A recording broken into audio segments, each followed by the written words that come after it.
हरिओम। सप्ताधिकशततमोऽध्यायः। मांडव्य का धर्मराज को शाप देना। वैशंपायन जी कहते हैं, राजन, तब उन मुनिश्रेष्ठ ने उन तपस्वी मुनियों से कहा, मैं किस पर दोष लगाऊं? दूसरे किसी ने मेरा अपराध नहीं किया है। महाराज, रक्षकों ने बहुत दिनों तक उन्हें शूल पर बैठे देख राजा के पास जा वहां सब समाचार ज्यों का त्यों निवेदन किया। उनकी बात सुनकर मंत्रियों के साथ परामर्श करके राजा ने शूली पर बैठे हुए उन मुनिश्रेष्ठ को प्रसन्न करने का प्रयत्न किया। राजा ने कहा, मुनिवर, मैंने मोह अथवा अज्ञानवश जो अपराध किया है उसके लिए आप मुझ पर क्रोध न करें। मैं आपसे प्रसन्न होने के लिए प्रार्थना करता हूं। वैशंपायन जी कहते हैं, जन्मेजय, राजा के यो कहने पर मुनि उन पर प्रसन्न हो गए। राजा ने उन्हें प्रसन्न जानकर शूली से उतार दिया।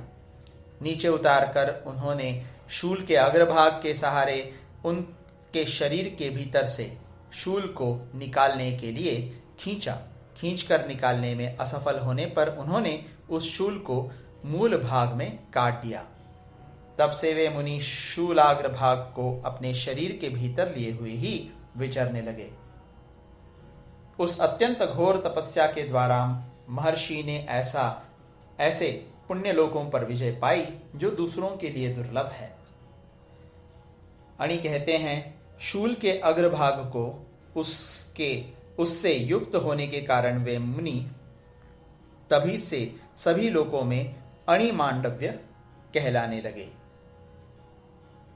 एक समय परमात्मा तत्व के ज्ञाता विप्रवर मांडव्य ने धर्मराज के भवन में जाकर उन्हें दिव्य आसन पर बैठे देखा। उस समय उन शक्तिशाली महर्षि ने उन्हें उलाहना देते हुए पूछा, मैंने अनजाने में कौन सा ऐसा पाप किया था जिसके फल का भोग मुझे इस रूप में प्राप्त हुआ? मुझे शीघ्र इसका रहस्य बताओ, फिर मेरी तपस्या का बल देखो। धर्मराज बोले, तपोधन, तुमने पतिंगों के पुच्छ भाग में सींक घुसेड़ दी थी। उसी कर्म का यह फल तुम्हें प्राप्त हुआ है।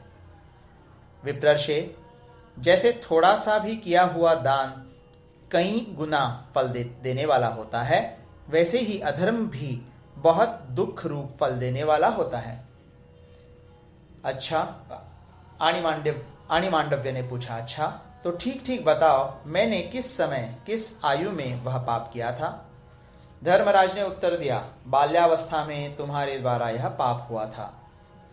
आणी मांडव्य ने कहा, धर्मशास्त्र के अनुसार जन्म से लेकर 12 वर्ष की आयु तक बालक जो कुछ भी करेगा उसमें अधर्म नहीं होगा, क्योंकि उस समय तक बालक को धर्मशास्त्र के आदेश का ज्ञान नहीं हो सकेगा। धर्मराज, तुमने थोड़े से ही अपराध के लिए मुझे बहुत बड़ा दंड दिया है। ब्राह्मण का वध संपूर्ण प्राणियों के वध से भी अधिक भयंकर है। अतः धर्म, तुम मनुष्य होकर शूद्र योनि में जन्म लोगे।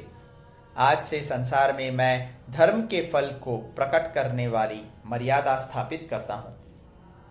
14 वर्ष की उम्र तक किसी को पाप नहीं लगेगा। उससे अधिक की आयु में पाप करने वालों को ही दोष लगेगा। वैशंपायन जी कहते हैं, राजन, इसी अपराध के कारण महात्मा मांडव्य के शाप से साक्षात धर्म ही विदुर रूप से शूद्र योनि में उत्पन्न हुए।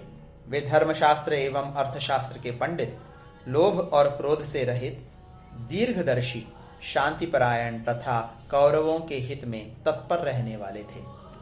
इस प्रकार श्री महाभारत आदि पर्व के अंतर्गत संभव पर्व में आणी मांडव्योपाख्यान विषयक 107वां अध्याय पूरा हुआ।